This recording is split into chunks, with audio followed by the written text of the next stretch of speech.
You are listening to the global network of podcasters dedicated to the pharmacy profession. Welcome to the Pharmacy Podcast Network.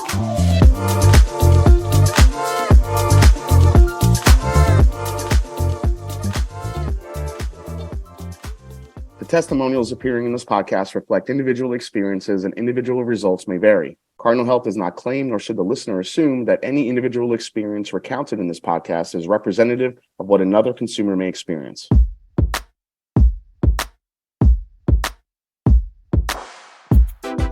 The Cardinal Health Counter Talk podcast, in collaboration with Pharmacy Podcast Network, is for independent pharmacists to learn about the state of the industry, innovative services and solutions, and the future of pharmacy. Join me, your host, Jason Calori, for conversations with pharmacists, Cardinal Health leaders, and industry experts, sharing best practices, discussing industry trends, and showcasing Cardinal Health products and services.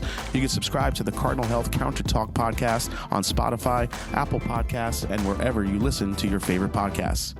All right, so I'm sitting here with a gentleman that I'm excited to meet because one of the big topics that we are experiencing in the pharmacy world right now is shortage of staff, finding people to hire, burnout. We're seeing it all across the country. I'm hearing it from a lot of peers. They're just having the hardest time finding the right person. And Ronnie shows up with Cardinal Health, and he's got an option that is kind of, I wasn't expecting it. I didn't think Cardinal Health had something like this. So I'm really eager to learn more about it. And that's like remote operations. So Ronnie, thanks for being here. I know this is your first time at RBC. Tell me what you think about it, because I know it's a humongous show. It's a little overwhelming sometimes. And then drive me down the road of remote operations and what that looks like with Cardinal Health. Sure. Thanks, Adam. I appreciate the invitation. What I have found, like you said, this is my first time at RBC, so this is an absolutely standout event in the industry. Bringing together retail pharmacy owners, independent pharmacy owners, let me say that, right, and independent pharmacists. Yeah. So it gives everybody the opportunity to really sit down and look, share, and talk about their best practices, things that they're doing. The most important thing in my mind, and the thing that I have seen in attending sessions, is that the insights that are shared are practical, they're actionable, and they're rooted in real world experience. And that is one of the keys. It's that real world experience. Yeah. I've been fortunate to experience pharmacy from several different angles. I actually started my career in retail. Yeah. It was with one of the large chains. Yeah. Actually, it was a small chain that got gobbled up by a large chain. Right. So, and I worked my way up. I was actually a pharmacy supervisor for 58 stores in Eastern North Carolina. Yeah. So I covered the entire coastline of Eastern North Carolina there for a while. Then moved on to a district manager. So that's given me the opportunity to gather a deep understanding of what it takes to run, a retail pharmacy operation, whether that be on the independent side or whether that be on the chain side. So, I experienced everything from staffing, compliance, patient engagement, business growth. It really gave me the insight to see how that worked best, how we could make that work best. During this time, it was the mid-'90s. Right. Mid to late 90s. And I don't know if you were practicing pharmacy at that time, I was Adam. working in a pharmacy, and I graduated in 2007, but I've seen it. I mean, where I was, super rural Kentucky, it was difficult to find technicians and people that wanted to spend their entire day in there filling scripts after script after script. So yeah, I get it. And now with reimbursement rates, everything else, it's been a little bit of a nightmare this last January. And I'll be straight with you. This last January is probably one of the hardest months I've had with losing. I lost 4 employees in 1 month. Wow. And it wasn't, some of them left to better themselves. Some of them left to seek a different job. And it wasn't anything negative that they left, but replacing them was it's been a little bit of a booger. And but that being said, I'm also playing pharmacist too, so I'm owner and pharmacist, which is a lot of people listening to this right now. So, what are you seeing? What are some things that, with these issues where we're having staffing issues, that are pulling people and owners away from their day-to-day operations? So, give us some insight on that if you got anything on that. Not to put you on the spot, but No, I mean, can you clarify that just? well, so I know besides the staffing and that's really what we're honing in on here is just Right. the stuff that you're working on. Where does that really affect in the pharmacies that you worked with? Like, what were the day-to-day things? Like, man, they just don't have enough staff, so it's really Right. affecting XYZ. Well, when you have an adequate staff, you can work on things, especially in the independent space. You can work on things to generate additional revenue streams. When you don't have that staffing, you can't do that. You're you exactly cannot dedicate the time and, more importantly, the resources Right. to it to work on it. So, that's the biggest challenge that independent retailers are facing today. You've got declining reimbursement. You've got, you may lose money on prescriptions. I've got a lot of friends that that own their own pharmacies. And I've done some relief work for a couple of them, and it's like, Ronnie, don't fill that prescription. Right. Send them somewhere And else. with you working in the 90s and early 2000s, that was not in our wheelhouse to think about back then. Oh, I might not make $1. I'll go ahead and let it go. And now you're losing hundreds of I dollars. came from a location with that large chain that for 3 consecutive years as a district manager, I was awarded the highest gross margin in the country of all of that chain.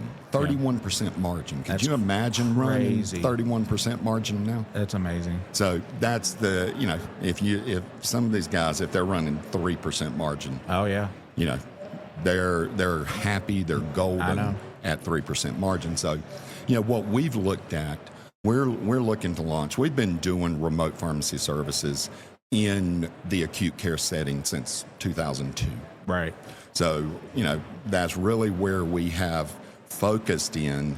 But as this, and, there's pretty strong shortage of pharmacists right now. I sat in on one of the sessions yesterday, and someone mentioned that 20% of the population today in the United States is older than 65 years. Wow. Okay. So over the next 8 years, they're projecting that to be 35%. Holy moly. So that's going to continue to drive that need for more and more pharmacists. We see what's happening in the chain industry.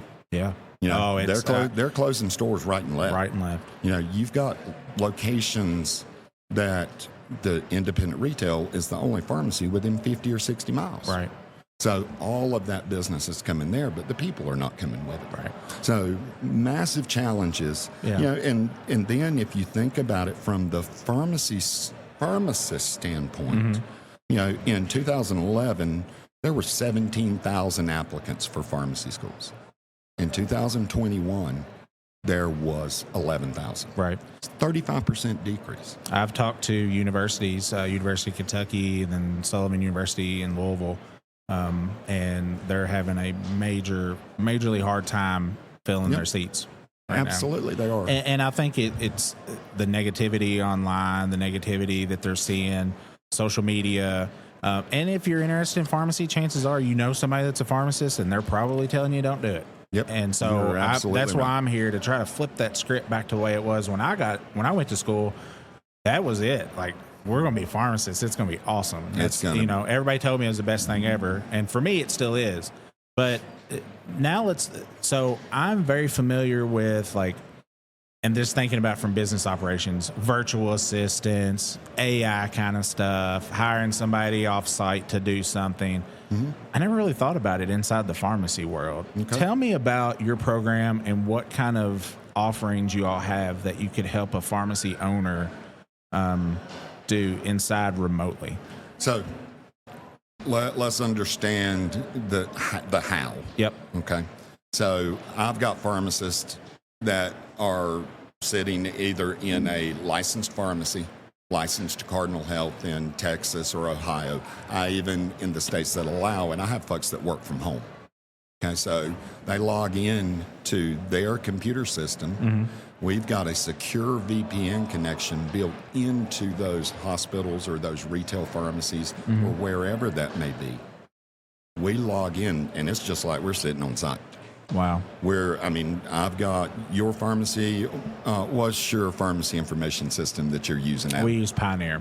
Yep. So my pharmacists can log in. My technicians can log in to your version of Pioneer, and it's just like they're sitting there. Yeah. They're just somewhere else. They see your pharmacy work queue. They see all the prescriptions that are sitting there.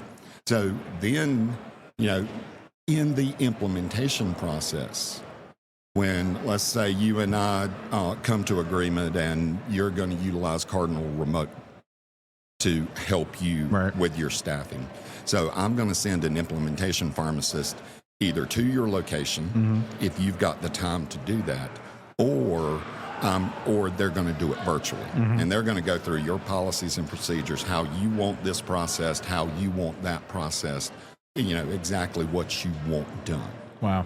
And we're going to build training materials for our pharmacists and pharmacy technicians so that they have that information right at their fingertips while they're sitting there working. Wow. And, it's literally, even to the point that if you guys want us to answer the phone for you and triage calls, okay, my pharmacy technicians can answer that phone and say, "Hi, thank you for calling Adams Pharmacy. This is Ronnie. How can I help you?" That's crazy. Back, I'd say 7-8 years ago, that was one of the big things that I've seen some of these high-end pharmacies were doing, where they were hiring somebody to answer all their phone calls. Right. And now we're talking about inputting prescriptions, possibly checking prescriptions based off of your state's guidelines. Yep. Anything in their to-do list for the day a technician can do, answer phone calls, all remotely, all acting like they're sitting right in Brandenburg, Kentucky, right, and helping our patients. That's pretty amazing. And I know that you got some more to say about that, but I'm just saying, like, if I know that's an opportunity, and if you're a pharmacist out there right now and you've lost somebody and you're having a hard time finding somebody, call and just talk to them. Just see what options are out there available. Right. Financially, what's it going to cost you? Financially, or how's it going to work with you operationally? It would be worth your time just to do that, so you can go ahead and fill that spot with somebody that's already been vetted from technician to pharmacist. Man, that's amazing. That is absolutely correct. And you asked a question, and I did want to touch on it. Yeah. You've kind of touched on it a little bit, but... Sorry, I kind of ramble all over the place as I talk. So. That's all right. I do the same thing when I'm excited about something. I know. This is really exciting stuff. So, I can set up and I can dedicate a pharmacy technician to your location, and they do nothing but work on your pharmacy orders during the day. They can take that electronic prescription that comes into you, and they can roll it right over into your system, into Pioneer, fill in all the gaps, fill in, whatever information is required to be input. And we can even, at that point, have a pharmacist do that initial verification. We call it PV1. Yeah. Okay. So that way... And each system has their own version of like a pre-check kind of thing. Yeah.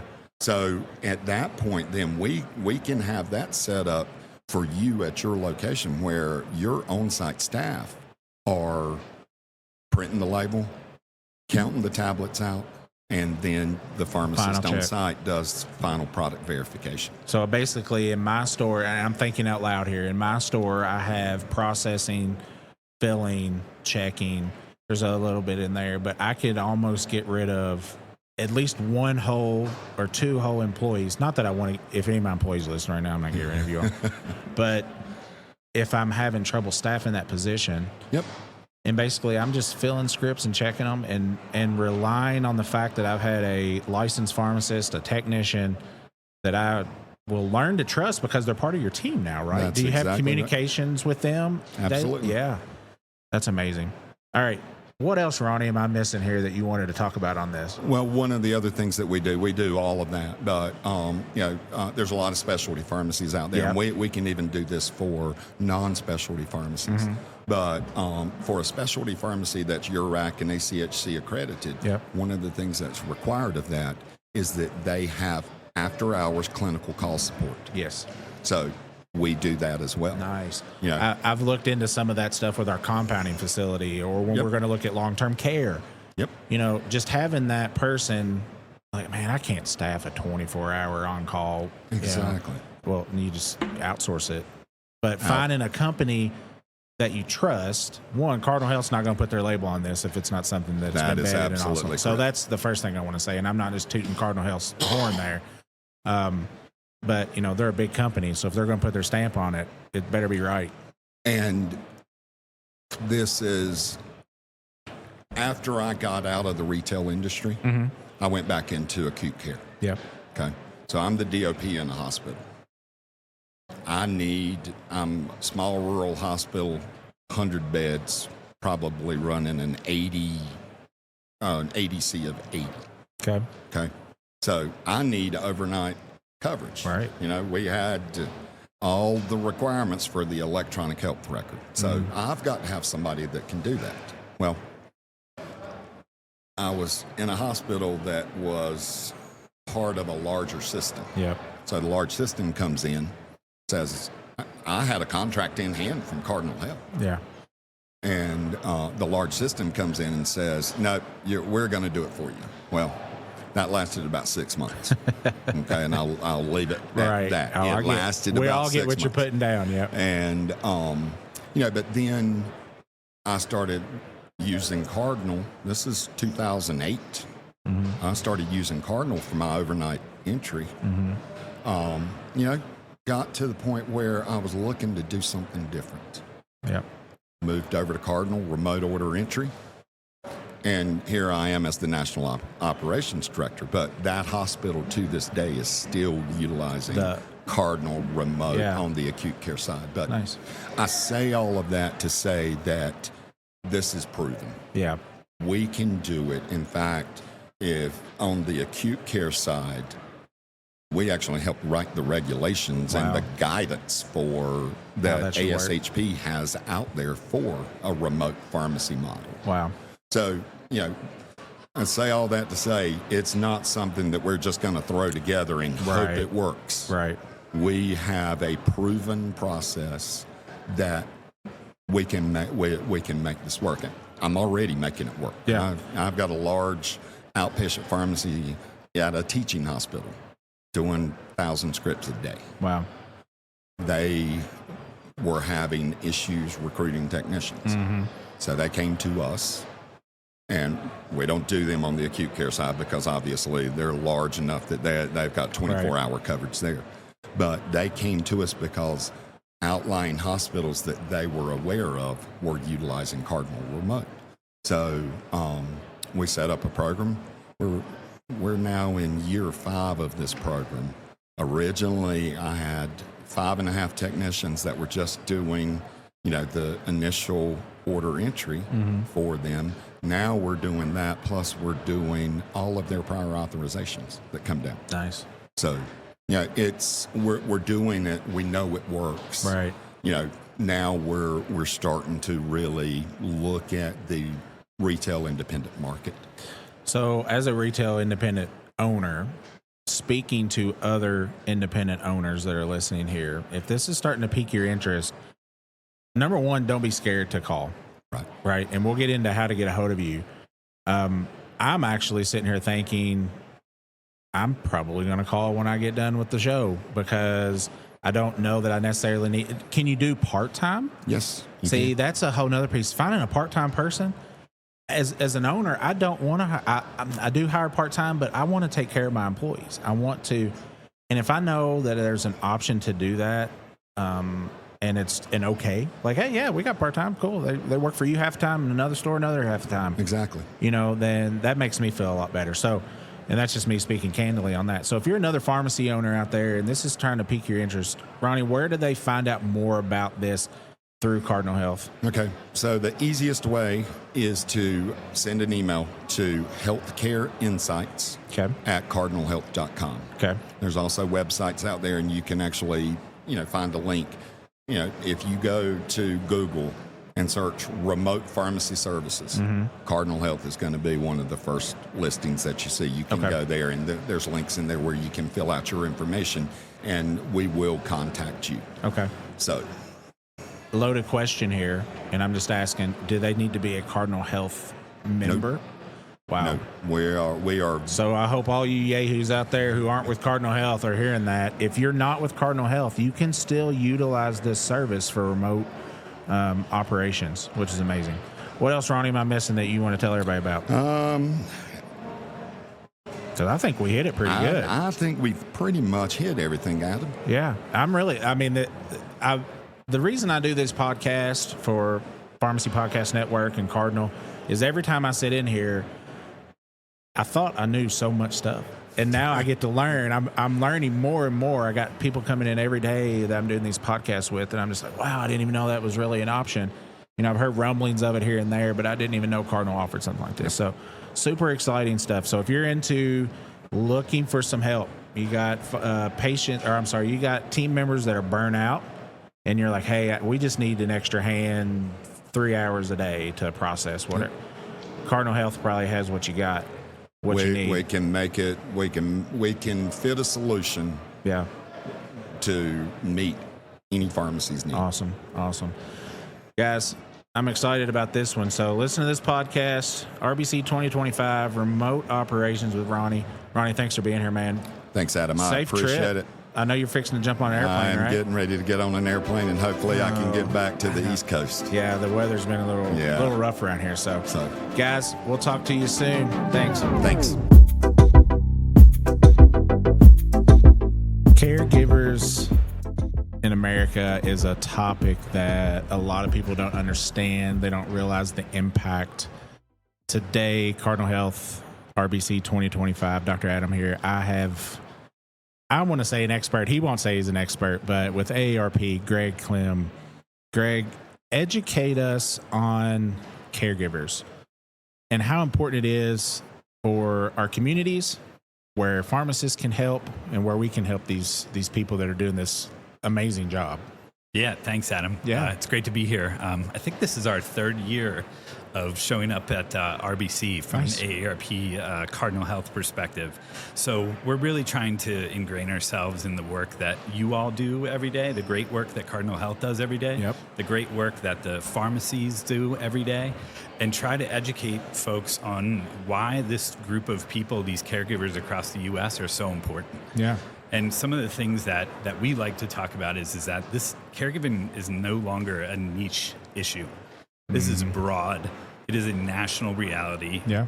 And pharmacies are really on the front lines. Oh, I deal with caregivers daily. Yeah. Daily. You almost can't not, Yeah. right? There are a lot of caregivers out there. Yeah. 53 million from our last count. Wow. And we've got updated data coming out And I would later in say since 2025. COVID, that number is way bigger than we probably imagine. Yeah, Yeah. It's probably a bigger number because what the former sort of stereotype is that people wouldn't raise their hand and say, they don't tell you when they walk into your pharmacy, I'm a caregiver. Right. You got to figure it out. Right. And why so- are you in here? Yeah. Right. And it's so hard to do that. So they're breaking these stereotypical norms as well. Yeah. Right. This isn't just the oldest daughter of the family taking care of the parents. Yeah. This is younger people now. This is different types of folks. And we can talk about some of the stories that we have of Yeah. who these people are. Caregiving is a tough job. Yeah. And these folks aren't getting paid for this, right? And they're spending money out of their own pocket Yeah. to the tune of, thousands of dollars a year. And we can talk about some of those as well. And, I think one of the biggest things is, and one of the reasons that we partner with Cardinal and work with Cardinal and the pharmacies is that we believe like the cure for this is it's systematic. Individual things are not going to make this go away or Right. make this problem sort of erase, right? Like we have to think about this systematically.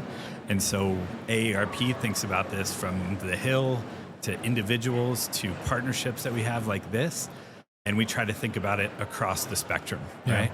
So, when we talk about caregivers, to just give you some quick numbers to sort of blow your mind a little bit on the stats, there's 53 million caregivers across the U.S. They're spending $7,200 a year out of their own pocket, right? So I'm no math wizard, but I think that's around $450 to $500 billion a year. Good Lord. And so when you think about sort of like why that's important for the pharmacy, is that you all, as we said at the beginning, you're the front lines, right? You are the people who are greeting these people. You're helping them through a time that they don't know how to manage, and you're giving them information that in some cases, our AARP's research says is more important than they get from their own doctor, right? So how do we sort of take all those pieces together, really sort of, at the front line, and help the pharmacist deliver the best information that they can to that individual who is in that time of need. Right. Give us, and I know we've got, like, for those that aren't in the podcasting industry, we have kind of like a outline that we're going to go through and kind of talk. So we hit the talking points, but just me thinking off the top of my head, when we're talking about a caregiver, I know money is a big one, but what are some other issues that we have with those caregivers? Not to kind of put you on the spot, but where are the pain points that they're dealing with? Yeah, I mean, for them individually, like think about, we talked about money, right? They feel rushed, they feel overwhelmed, they feel invisible sometimes, right? And so how do we figure out how we can help them be seen? How can we help them be heard and supported, right? And there's a way to do that. From an individual, from a challenges perspective that they face, their health. One in 5 caregivers reported poor health. Anxiety, taking care of their own body. Yes, right? they're sacrificing themselves to help the person out. I see it all the time. Right. So 23% of those people find it difficult to care for their own health. Let alone the person that they are really trying to help. Their own work is another perspective that most people don't think about. 6 in 10 family caregivers are employed in addition to doing the job of the playing the role of the caregiver. Wow. So, half of them are reporting work disruptions and feeling more isolated at work because of the things they have to miss to help out. Right. And then, finally, of course, as we talked about before, the finances, half of caregivers are reporting sort of financial strain. Right. And it's just because they're spending so much money out of pocket that it's pressing their own sort of income. And so how do we figure out ways to help those folks manage these types of situations? Right. From the pharmacy standpoint, when I'm up there playing pharmacist and helping my patients, what are some things that AARP or you can tell me about so that I can, one, better identify the caregivers, help them find resources that they need? What are some ideas that you guys have from looking at the pharmacist side that we can do better for these individuals? Yeah, I think one thing is always sort of asking, like, who's the medication for, right? Like, is it for you? Is it for somebody else that you're taking care of? Like, what's the right way to do that? Offering printed instructions in private consultations. I know that the pharmacy's time is constrained, right? But, printing something out and making sure that somebody walks away from it. Like, think about the situation that they may be walking in to see you. They could have had, been thrust into this caregiving role because of an accident. They're coming from the hospital. They're picking up meds. They're trying to do all the things. Like and even though you're telling them the information that they need to know, having some way to sort of be able to reference that in another place. And then how do you provide like those caregiver specific resources, right? Like AARP has, we're in Colorado today. We have caregiver resource guides both digital and printed, that you can hand to, or somebody could go online and find, that list all the resources that are available for those specific state. Nice. So there's 50 state sort of versions of those types of opportunities that direct you to other places that provide resources. Nice. So it doesn't sort of say, hey, just come to AARP, but it's more like come to AARP and we'll guide you to these places that will be helpful for you in your journey. In my pharmacy, one of the ways that we've helped out, and where I want to go with this, are examples of other pharmacies that you know, or some things that people are doing directly. But we identify these caregivers when they come in, normally because they tell us. We're not doing the best job at actually identifying them ourselves, but they're saying, hey, I'm taking care of my aunt, I'm taking care of my friend, my neighbor. And then our biggest thing that we do is med planners. That's one of the biggest issues in the pharmacy we see, is adherence to meds, because it's so confusing. Most patients are on 8 to 10 medicines. You know, the financial burden, where's that come from? So we help navigate that piece. But what are some other examples that you see of pharmacies that you've dealt with that are really kind of setting the bar with helping these caregivers out? Yeah, I think some of the things, we've talked about and seen people piloting, like caregiver ID programs in their systems, so that provides easier ways for those caregivers to pick up the meds that they need, or the items that they need. Others are offering like respite referrals, delivery opportunities, MedSync, or just check-ins with those caregivers to say, like, how's it going? And these folks they want to be heard, right? Yeah. Like, they want to have that interaction, and they want somebody to know that they're going through this process. And, they can lead you down that path, right? Some people may not want to have that conversation, but a lot of them do. A lot of them are raising their hand and saying, I need help, right? And so these are ways that you can do that. And then I think we talked a little bit about it prior to coming live on the air, but other staff, to help staff identify who these caregivers are, right, and how you can support them. And you mentioned some of the community health professionals that may be able to play a role in that process. Yeah, I think there's some things that are definitely moving that needle from the pharmacy side. And I know this is kind of off topic, but we're seeing medical at-home patients, which is a big one that a lot of pharmacies are starting to jump onto, that I think AARP has a little bit of hand in, is identifying these patients because of COVID. People were at home, they were segregated out, financially staying in a skilled nursing home. A lot of people don't necessarily need to be in a skilled nursing facility. They just need a little bit of help throughout the day, right? And those are the patients that we're mainly kind of talking about. So we're seeing these medical at home patients, community healthcare workers, like you said, is another one that's another little kind of word that's popping up. So I'm with you that I feel like it's something we don't talk enough about, but I'm seeing it starting to pick up a little bit of traction.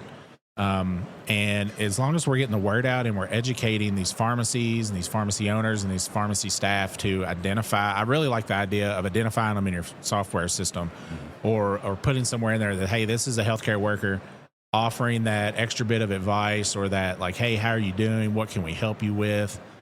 Those are things that we need to be more cognizant and mindful of, for sure, in the pharmacy setting.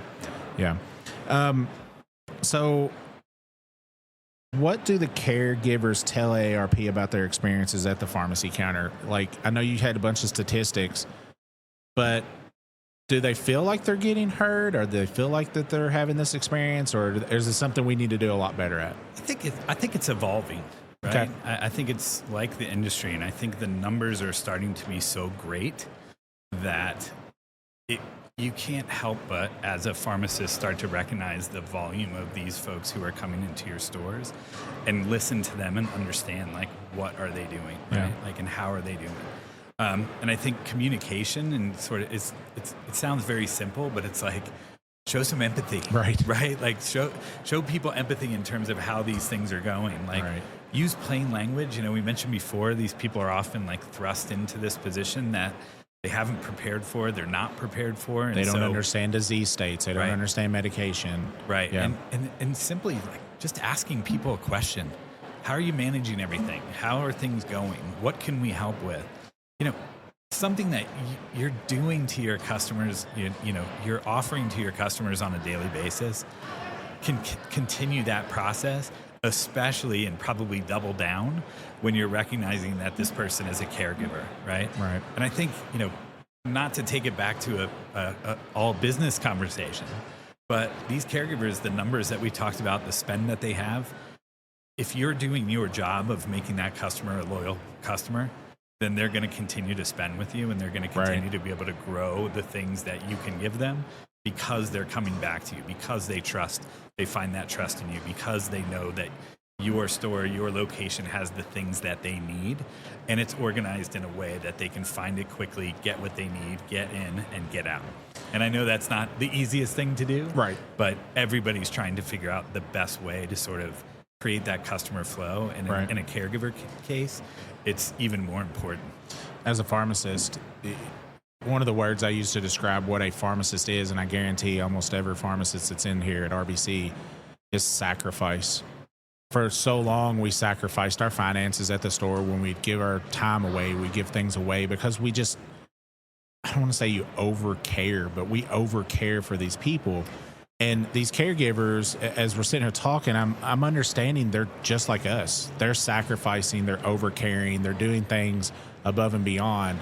And so there are people, really, when you think about it, caregivers and pharmacists, without the degree, they're very similar, the same person. Yeah. And if we could do a better job of helping them understand and giving them the right ideas and things to do, all ships rise, right? When the tide comes in that way. It's so great. And I think the other piece of this is that the caregiver is changing, right? Like these are now sort of like, they're not just older women, like we said before. They're millennials, they're Gen Z, they're students. We had a student the other day, or we had a story that was caring for their grandmother after a stroke, right? And, between classes, part-time work, managing their, grandmother's medications, all that kind of stuff. Like think about when you were 21, trying to go to school and doing all that, and then having to care for somebody who just had a stroke as a caregiver, right? Like, and it's not just anybody, it's your grandmother. Right. Like how do you take care of that process? And I think sometimes that caregiver is feeling a little bit invisible, partly because maybe they're not raising their hand all the time, but partly because there's probably some signals that they're giving off. We have to learn how to recognize those as best as we can. Well, and it just hit me. It just pulled on my heartstrings a little bit. Like when the person comes in, I'm focused on the patient. Right. Well, a lot of the times I don't even see the patient. I see the caregiver. And so I'm talking through the caregiver to the patient and not to the caregiver. Right. And I admit in our profession, we do need to do a better job of exactly what we were saying earlier, identifying that, understanding it, respecting it. So I'm really excited about just having this conversation because it's opening my eyes up to, we do need to start thinking differently about the stuff that we're doing inside the pharmacy for sure. So I think we've hit most of the high points that we're talking about, but what are some things that you see coming along in the future that your hope is that, hey, I'm seeing these kind of maybe programs, or I'm seeing these ideas kind of shift, and I'm really seeing some pharmacies do X, Y, Z. What are some ideas that you see kind of going along with caregiver and helping them and helping the patient going forward? Yeah, I mean, it's a great question, and I don't have all the answers, but I think if we were talking about like what does an ideal future look like, a caregiver inclusive pharmacy sort of feels like recognizing these caregivers as essential partners in care, not just, like you said, you're sort of talking through them to the patient. I love that sort of analogy. Tailored services and more flexible support for those caregivers in the best way that you can. And then thinking about like partnerships with local organizations to figure out how to extend the opportunity to provide care that is outside of what the pharmacist and the pharmacy actually does and can do in some cases, right? Look, it's, as we said before, it's always the right thing to do to overcare, right? Yes. But it's also a smart business strategy, right? And so every caregiver that you support is a patient you help, a customer you retain, and a community that you help strengthen. So how do you pull all those pieces together in the best way possible that is efficient and effective and recognizes you as that essential partner in care? As pharmacists, we tend to find ourselves, independent pharmacy in general, as leaders in our community when it comes to new ideas or bringing these branches of medical care and things together. But I am imploring my pharmacy comrades out there, right? All my friends and all these people that have these independent pharmacies, that they really need to sit down and think about this. And maybe financially it's not a win-win from the business model right now in the beginning, but the more we talk about it, the more we talk with these caregivers and get these stories, the more we share with other organizations that are out there. I know that there are some that are trying to push this. Cardinal's helping, AARP's helping. But, yes, we do have to financially be able to afford some of these things to help these people and show them what to do, and then help the caregivers and train and educate. But the more we talk about it and the more we sacrifice, the more we volunteer, the more we help, it's going to happen down the road sooner than later, hopefully. Yeah, I think that the situations for both caregivers and pharmacies in this case are diverse, but they're very clear, right? And that is that the pharmacy is the heart of the caregiving journey. Yep. They offer guidance, they offer the best support, and they're the most trusted connection to the care. Yeah. And to your point, we may not be all the way there yet, but continuing to have conversations like this, continuing to recognize from a pharmacy perspective how you can help, and then sort of receiving or recognizing that trust and that you've placed in that caregiver, it will likely get returned, and we'll continue to figure out how to, the best way to do that. Right. I've always found you do the right thing, it comes back tenfold. And whether that is financially, mentally, physically, spiritually, whatever it is, just do the right thing, right? So, all right, so say I'm a pharmacist, I'm listening to this podcast, and I'm like, man, I'm getting it. I'm understanding what he's saying, what Greg is saying. Where do we need to find more resources? How do we get a hold of somebody at AARP? Is there somebody in Cardinal? What do we do to kind of, we don't really know what to do besides to help identify, but where are some resources that we can use? Yeah, I think the simplest thing that you can do is go to aarp.org, type in caregiving, or you can go to aarp.caregiving.org. Yep. Those two places will get you right to all the resources that you need. As we mentioned earlier, they're separated by state. Nice. They drill down to a very local level in terms of how you can get help. Community resources are usually the best resources. AARP has offices in all 50 states, so we're always sort of reachable in that way. But I would say, reach out, and people can reach out to me. They can reach out to AARP writ large, right? And I think there's always a way to find care, but the easiest way is to start with sort of like our central hub or your central hubs here at Cardinal. And I think we're going to continue to keep working with Cardinal Health to figure out the best ways for us to offer this type of information and try to make it as easy as possible for those pharmacists, and those individual consumers. Nice.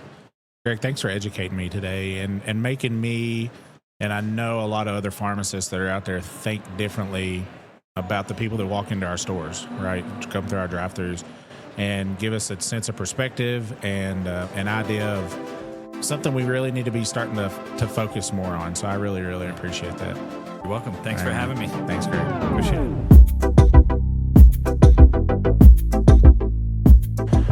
So I literally just got paperwork on what this next podcast was. And I was blown away and super excited to have Jenna in here to talk about this with Key Health. Jenna, thank you for being here.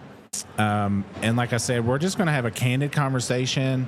I really want you to explain this groundbreaking test that you are doing. So thank you for being here at RBC, and just give us a rundown on what you're doing. Wonderful. Well, I always say you got to start at the beginning, right?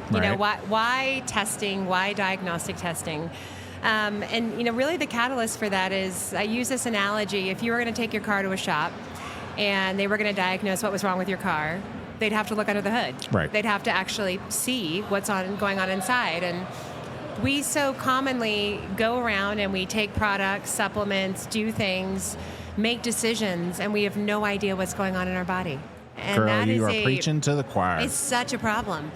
And the reason it's a problem is because the way the healthcare system is set up, it's hard to access testing, and it's not affordable. Yes. And half of the U.S. population doesn't even have a primary care doctor. Yes. They're not getting an annual physical.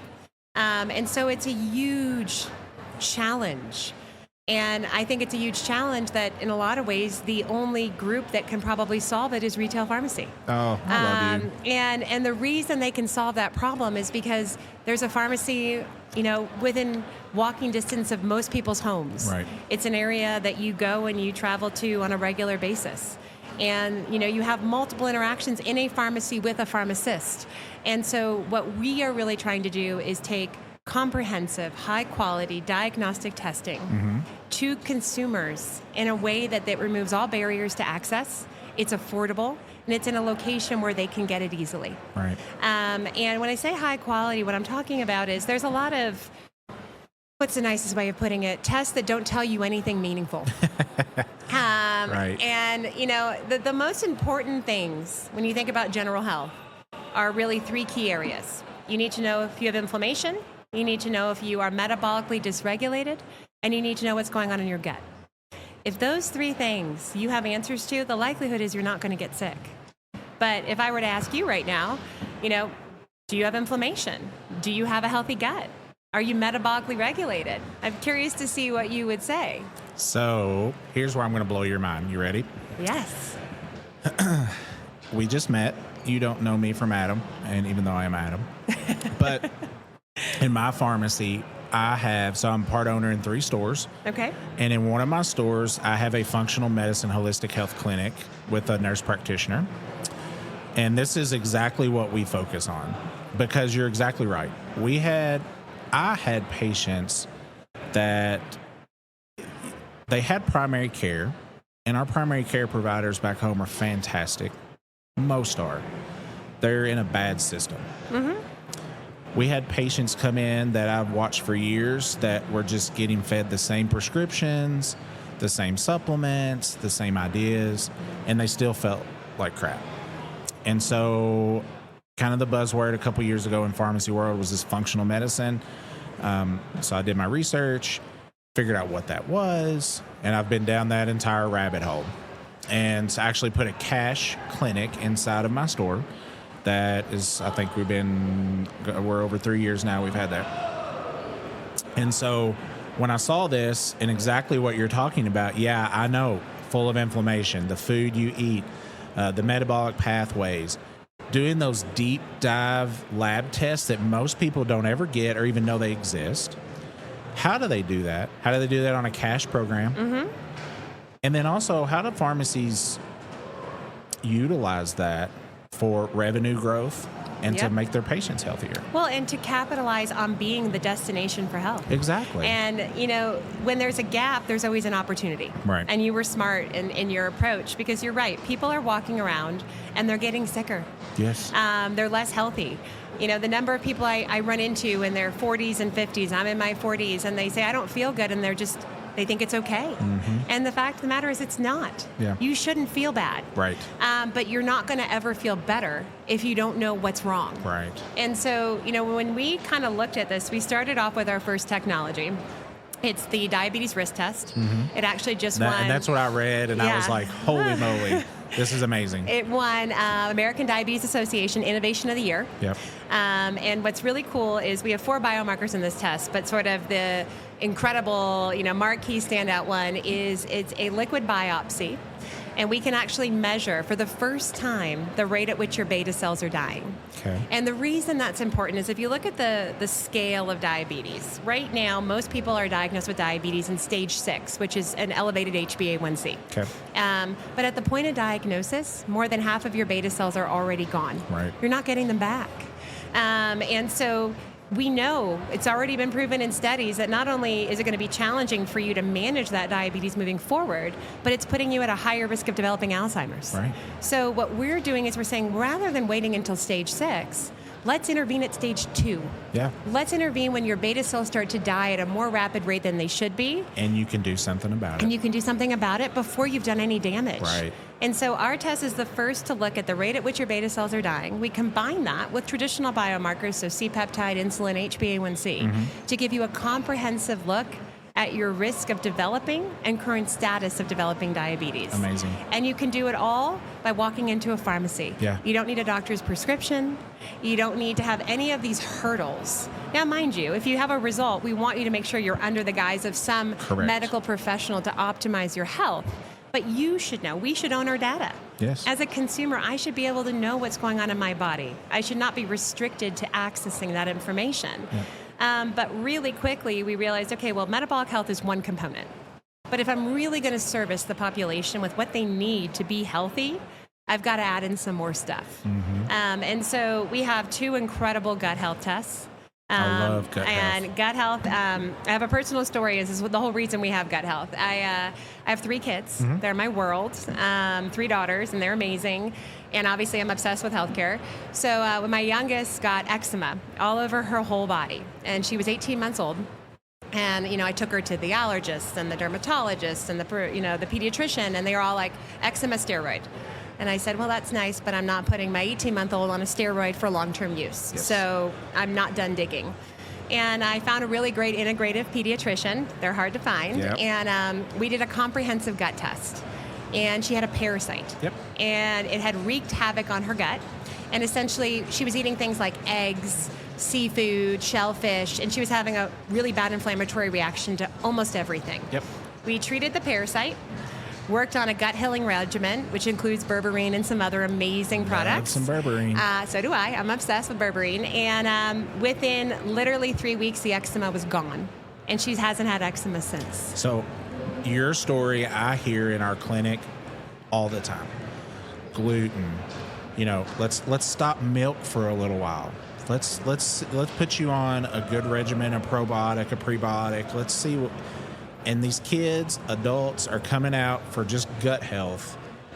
I mean, things that I've been treating for years, like you said, with steroids and arthritis type medicines. Well, and you're this doing that. long-term damage. Yes. That's what people don't realize. If you have a child that has a parasite and has long-term gut dysbiosis, their risk of developing an autoimmune condition is incredibly high. They might have an autoimmune condition by the time they're 15. And that is all inflammation. And as that inflammation, it goes, it's slow, then boom, it ramps up, and you reach a point where now you've got 2 or 3 autoimmune diseases. You can't go back. No, and you've done so much long-term damage that if you would have just tested regularly, you would have identified it earlier, been able to intervene, and had a really great high quality of life. So when this happened to my daughter, and we used Genova's the best gut health company in the world. They've been around for 35 years. They know their stuff. I reached out to the CEO there because we used his test, and I said, you changed my life. You basically identified something that could have been a huge challenge for my daughter for the rest of her life. And that nobody would have ever known. Nobody would have ever known. Right. And I said, but hey, the issue I see here is I had to go to 8 doctors to get your test. It was really challenging, and I have means, ability. I'm in a high-growth market. What about the people who don't? Right. Why is it so hard? And so we actually brokered a deal where we took their technology and we have exclusive rights to bring it to the consumer market. Nice. And so our tests are the highest quality, most comprehensive gut tests on the market, direct to consumer. You don't need a prescription. You can walk into your pharmacy, you can pick it up off the shelf, you go home, you collect your stool sample, you mail it in, and you get results in 2 weeks. And we test for all known parasites, all known bacteria, gut lining, gut dysbiosis, gut inflammation. So you finally get to know the ecosystem of your gut. And I've done a at-home poo-poo test and a comprehensive dive, and it's amazing what you find out you have in your whole entire body through your stool. Oh, it's incredible. And when you read the implications and the symptoms associated to what they find, you're like, aha. Huh. I mean, we can keep going down the rabbit hole of all this because we're geeking out right now, and I love it. But one of the things I wanted that you kind of hit on was what we had at our clinic was labs. Mm-hmm. Every lab we talk to, well, what about insurance? It's insurance. Who's writing the order? Who's doing this? And it was like, we're cash only. We want to, we're charging what it costs somebody their copay and maybe deductible to come see us. I want a cash test. Yeah. Well, it was like pulling teeth to find somebody to do a cash test on certain things. So what we ended up doing is we partner with our local healthcare provider, and we just send people down that normally have insurance, and they know what tests to take, because we're asking for some really wonky tests, and now they know. But I still have patients that come in that need these more advanced tests, and it's kind of like everybody looks and it's like, okay, it's $200, it's $300. Oh man, that's an expensive test. Well, because your mindset is from early 2000s when you had amazing insurance. Yeah, well, you don't anymore. Now you're going to go and you think it's going to be free, and it's not. Mm-mm. And so I'm super eager to hear more about your testing model and how you guys are getting that out to the patients in the pharmacy realm. So it's such a good question. And, you know, before I answer that, I will speak to the insurance component, because we get asked that all the time. Yeah. You know, are you going to seek reimbursement? And the answer is no. And that's intentional. Yeah. That's strategic, because as soon as I seek reimbursement, I'm creating a barrier to access. And the whole idea here is easy access for everyone. What nobody is seeing is I'm over here shaking my head like it. Yeah. Why are we making it harder? Mm-hmm. So all of our tests range to the consumer from $169 to $229. So they're in a price point that is relatively affordable for where the market is right now. They're also all HSA, FSA eligible, so you can use those dollars to buy the tests. But the point I make is, if you went into, let's just say you were using insurance, and I think I have pretty good insurance, United Healthcare, for what it's worth. Does anybody really does anybody have really good insurance? But, you know, when you go and get local blood work, first of all, you're going to your doctor, you're paying your copay, could be around $50. Who knows what type of insurance you have to see that doctor to get that script, to go and get that blood work done. Then you're paying a deductible or a copay at LabCorp or Quest. Before you know it, you could actually have already spent $100, $125. Easy. Or you could walk into your pharmacy for $169 and get the same thing without any of the headache. Yep. Go home, take the test, get the results, and then choose to make a decision that's best for you. Yep. So we're new to the market, but there's a paradigm shift happening in pharmacy. You were ahead. I'm seeing it. You were ahead of the curve, and there are a few that are ahead of the curve. But you're seeing more and more going that route, where they're saying, you know what, we're not going to survive on filling scripts alone. Mm-hmm. And frankly, there's so much more the pharmacy could be doing. Are we practicing as pharmacists at the top of our license? And not to cut you off there, but as a pharmacist, that's where I see a lot of my pharmacy friends and people that I mentor or people that I consult with, that they're just burned out because they're having to fill so many scripts and just check scripts to make ends meet. And all they want to do is do these things that we were trained to do. Not saying they're not doing good work, but they know there's so much more and they don't know how to do it. So I'm really happy that you're opening up that, getting rid of that barrier. Well, and also, why is your destiny predetermined by a third party? Exactly. Like at some point, as a business owner, as somebody who's leading the charge on a company, I don't want a third party to tell me how much money I can make. You know what's crazy is, and not to switch from your testing, but my clinic, it was easier and almost zero red tape for me to be a cash clinic. If I did anything with an insurance, it was thousands of dollars of lawyers' fees and contracts, and I'm like, so if I just do cash, I don't have to do any of that? And they're like, no. It was mind blowing. And when I explain that to my patients, like, I don't take insurance because I want them to not be able to tell me how to treat you. They just look at me like, what? Oh my gosh, I never thought about it that way. Well, and the sad thing is, when you think about it, you go to your primary care, and it's not their fault. There are amazing doctors out there.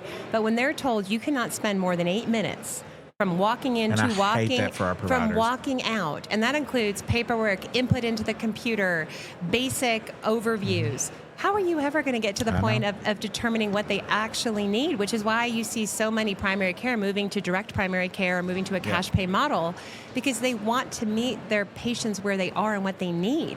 They want more than 8 minutes, and you need more than 8 minutes. Yep. We do an hour. 1 hour is how we, and our whole model is we charge for time. That's it. Everything else is included. But back to your guys' product. So we have this amazing diabetes test that's groundbreaking. We have gut health. Did you mention there were some other ones? There are. So we have 2 other ones and then one coming out at the end of the year. So we have an optimal health test. And really what the optimal health test is it's your annual physical in a box. So what we wanted to do was get a test that had the 8 most important biomarkers to get a baseline on your health. So we're covering inflammation, cholesterol, lipids, metabolic health, heart health. So your basic one, so if you're never going to a doctor and you don't have the means or access or desire, you can at least do a basic health check.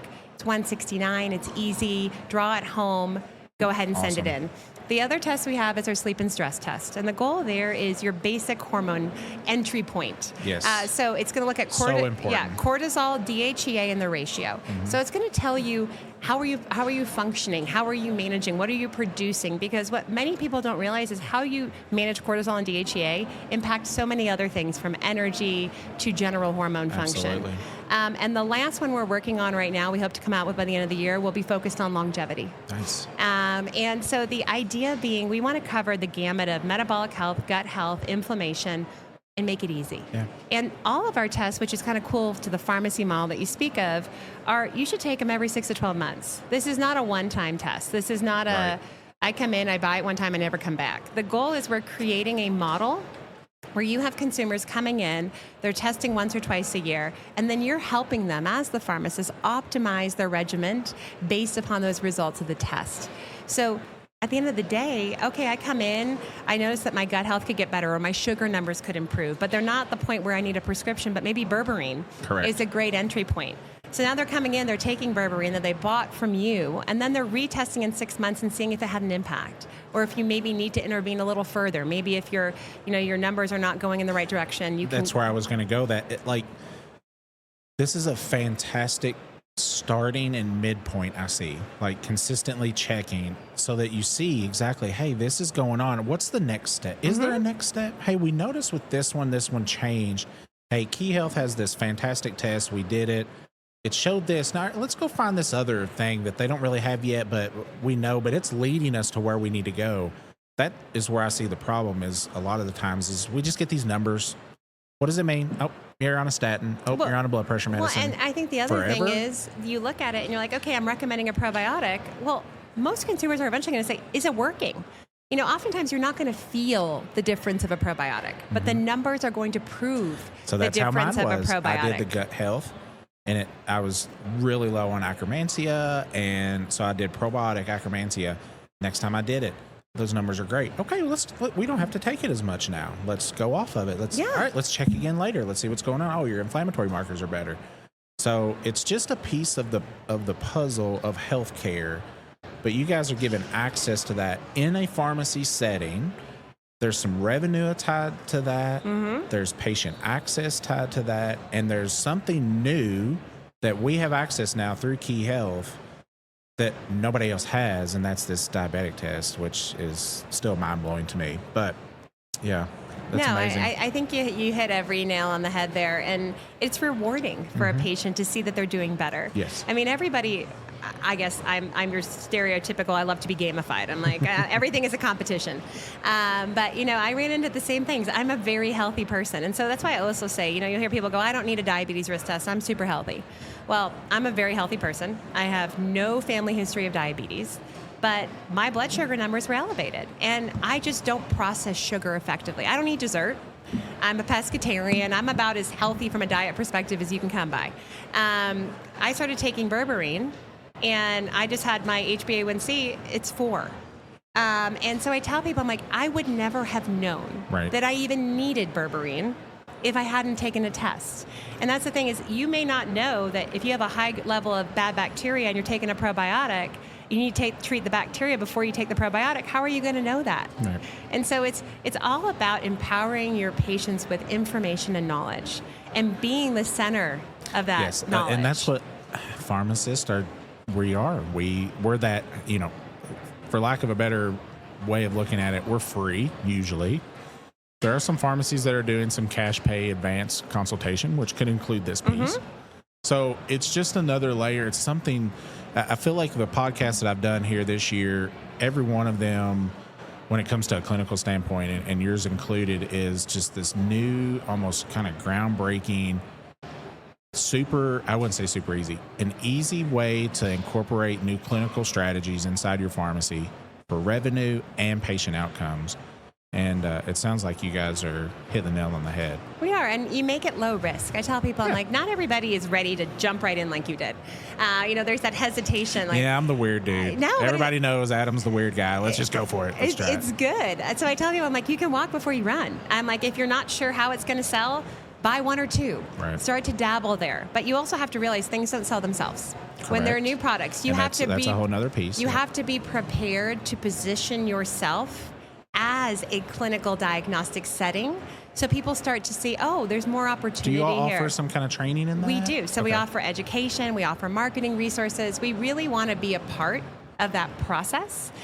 We also offer a lot of guarantees because we're here to win with you. Right. So I tell people, I'm like, there's always that risk of, well, what if it expires?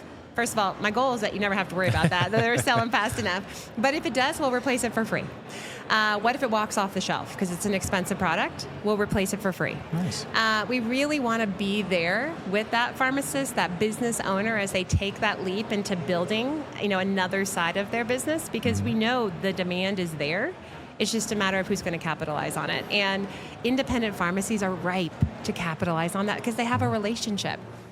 Patients go in and they know their pharmacist. They go there because they know their pharmacist. So there's an innate trust that I think makes that leap a lot easier. Point of care testing is something that pharmacy world has been dabbling in for a while. Now, I know these are ones that patients can take home and do themselves, but there's also the option to help the patient, to show them, to teach them. They come back in, read the results, and so forth. So I know that a lot of these testing companies, and there's not a whole lot of you guys out there that are doing more at-home kind of testing. So I'm excited to hear about yours, how you're really focusing in on the pharmacies and really focusing in on training and getting the patients, routinely doing these. So we're not being reactive, we're being proactive. And a lot of testing that we do is reactive, right? It just gives you a number. Oh, you're diabetic, right? And there you go. So super exciting stuff that you're doing. So one of the things that I love to do in the podcast is kind of put you on the spot and let you ask me questions as a pharmacy owner and as a clinic owner and just an all-around weird pharmacy guy that just does weird stuff. So not to put you on the spot, but is there anything like you own a store? Tell me about that. I actually love that. So the first question I would have for you is where do you see your pharmacy 2-3 years from now? How do you see it evolving? So me personally, I've been it was unfortunate in the beginning of the year. We had some employees that left, and it was just really stressful for me as an owner, as a pharmacist. And now everything happens for a reason. I think you're sitting here at this table for a reason. We were supposed to meet, right? And the pharmacy, it shifted. I hired a new pharmacist who just graduated. She's super nerdy, and I love it. And she's amazing. I have a fantastic pharmacist that's still there that just is my sidekick. He is all about anything I want to try, he'll support me. And my staff, I've trained them very well. So where I was going with that is, in my store, we're really trying to focus in on alternative revenue streams, really kind of center more around the clinical aspect, right? So I'm very fortunate I'm in Kentucky where we can do, we have protocols, so we can do flu and strep testing inside my pharmacy and dispense medication. So we've been hitting that pretty hard. More advanced consultations, cash pay consultations. Hey, I can go over your medicine with you, but then if you really want me to do a deep dive supplement recommendation, testing recommendation, then we're going to charge for that, right? Really seeing what our value is and understanding our value as pharmacists, and then not being scared to ask people to pay for that, which a lot of pharmacists are. That's just how we were trained, right? So going more towards this clinical aspect, we have the clinic in there. But yeah, just being that, what's the next thing? Let's try that, and so forth. Another thing, which is totally different, is we're working on, one of our pharmacists is actually licensed now as an insurance agent. So we're going to help patients find the right insurance plan through a pharmacy. So that's Pharmacy insurance, which is a whole nother topic, is usually kind of the one that's left behind, and patients don't realize what they're getting or what it's going to cost them, or they can't come to my store anymore. So we're going to, try to help them figure that role out as well. So a lot of things in my mind is going off right now. But the good thing is I'm in a position now in my store, and I've had podcasts earlier today where people that might not be in that position, they could, if you listen to those, there's some things they can do to help. But yeah, more of like a clinical space, more of a cash pay space, compounding.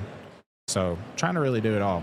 And kind of along those lines, because I think it's a hot topic and it's one we explore often, how do you see integrating AI into how you practice? I love AI.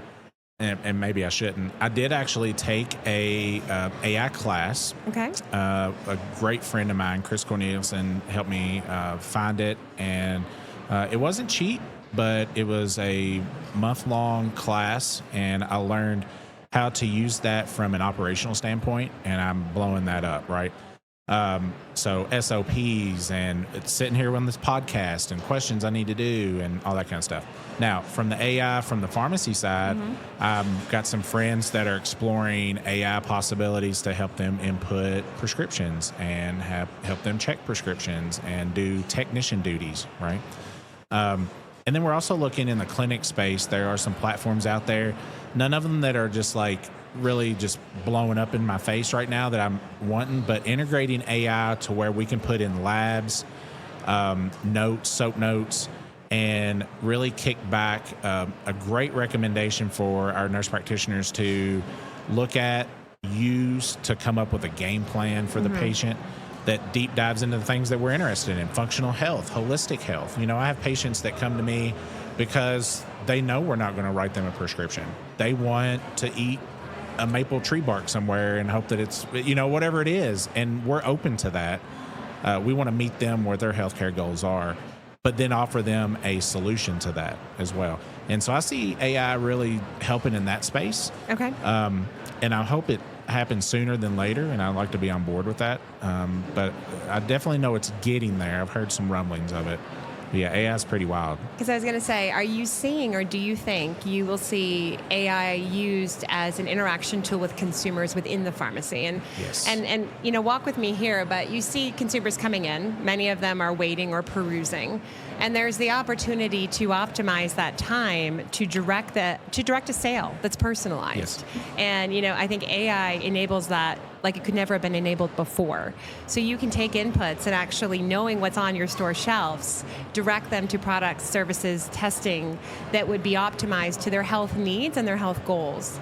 And I'm curious kind of if you see that being adopted into how pharmacies function. I think it would be adopted into the pharmacies of the people that are willing to take a chance. Yeah. AI scares people, right? And there's a lot of pharmacists too that are really scared for any change. Those are the ones I'm usually consulting. There's, the number one podcast in the country. I listen to it quite a bit, and he always has a guy on there that's from Texas, and he has a big functional medicine clinic, compounding pharmacy and stuff. And I did listen the other day, and he's basically come in, and he has this giant screen, and you just walk up to it, and you start putting in your information, and boom, it spits out all this stuff to you, what supplements you need to do and all that, and it's using AI. And I see that, and if there's any AI guys out there that want me to beta test it, I'm down. You just call me, right? But I do. They walk in, and maybe there's a tablet, maybe there's a screen, maybe they just come in, they talk to us, and we pull it up, and like, hey, what is it that you're interested in today? Well, this, and this. Okay, and what most people don't realize with AI, you don't have to type. You just speak.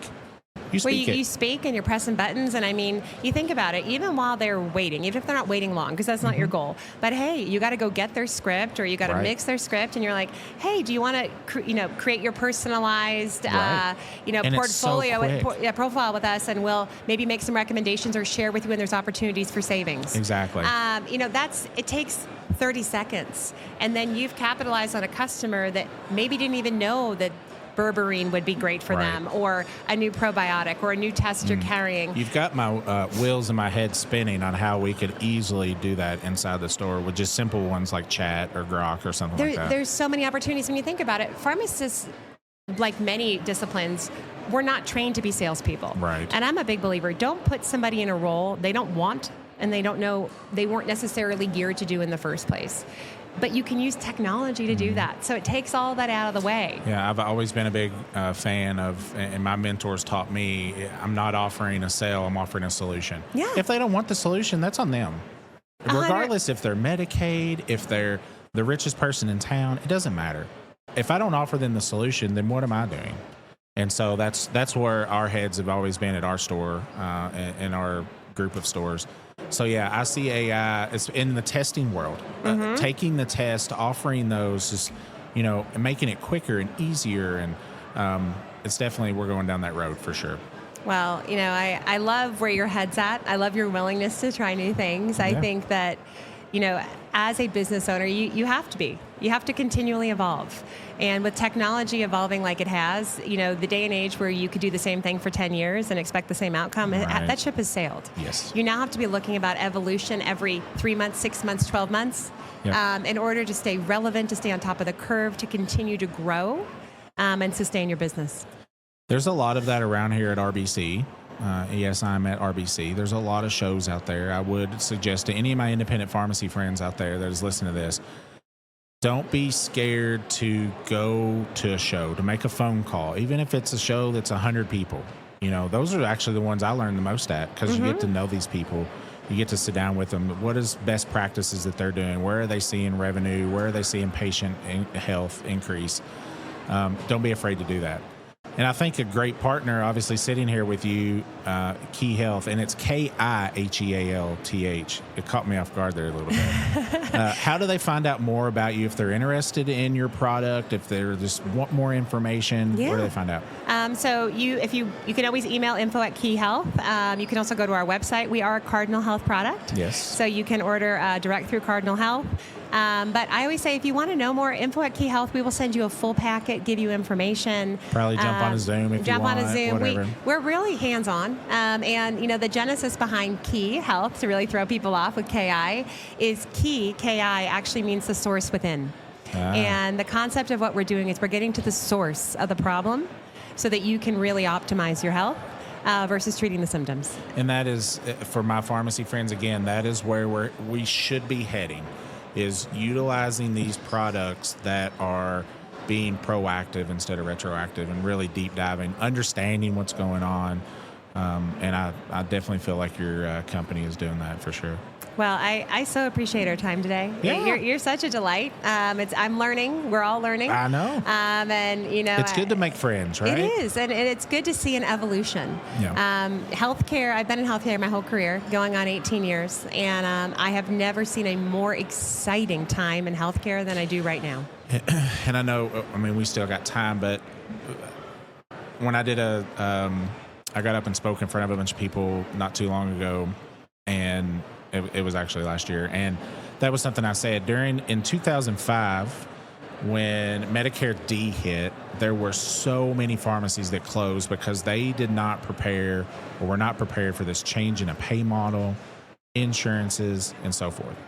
The ones that survived changed, and what came out of that was synchronization programs, clinical training, all these new wonderful things, right? It takes a epidemic, unfortunately, with COVID and stuff like that, to have us change our minds and see things different. I think COVID, as negative as it was, there was so much good that did come out of that, from our mindset of looking deep dive into our health. What am I really putting into my body? Does that really make sense? Okay, I watched this conspiracy theory on this, but I don't believe it, but I'm still going to research it. It gave people, I think, power to understand their health care. Well, and it made them question everything. And I think the big thing that it made them question is, am I really healthy? When you see people get really sick and in the worst circumstances pass away from something, and you didn't think they were unhealthy to begin with, it questions everything. Yeah. It also changed the way that patients or consumers viewed pharmacies in the first place.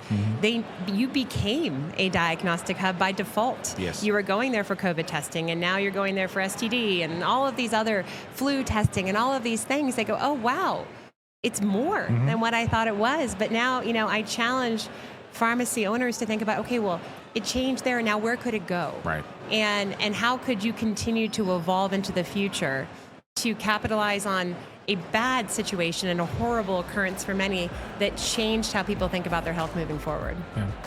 Well, thanks for letting me geek out today. No, that was thank fun. you. Yeah. Jenna with Key Health, KIHEALTH. I'm excited. I'm definitely going to partner with you guys and get these tests in our clinic and in our store and see how it goes. So. We're looking forward to it, and we're excited about where it's going. We'll be at NACDS too, okay. And so looking to continue to make new friends and Awesome. meet new faces. All right, dear. Thank you so much. Thank you. All right.